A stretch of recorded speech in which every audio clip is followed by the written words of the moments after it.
आज आपण पाहणार आहोत सफरचंदाचा परिचय.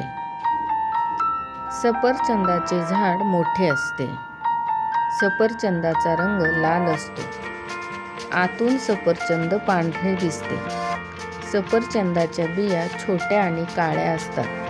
सफरचंदापासून ज्यूस बनवतात. सफरचंद चवीला गोड असते. आज वर्गामध्ये प्रत्यक्षदर्शी मुलांना सफरचंदाची माहिती सांगितली. सर्व परिचय मुलांना करून दिला आणि वर्गामध्ये सफरचंद खाण्याचा आनंद मुलांनी लुटला.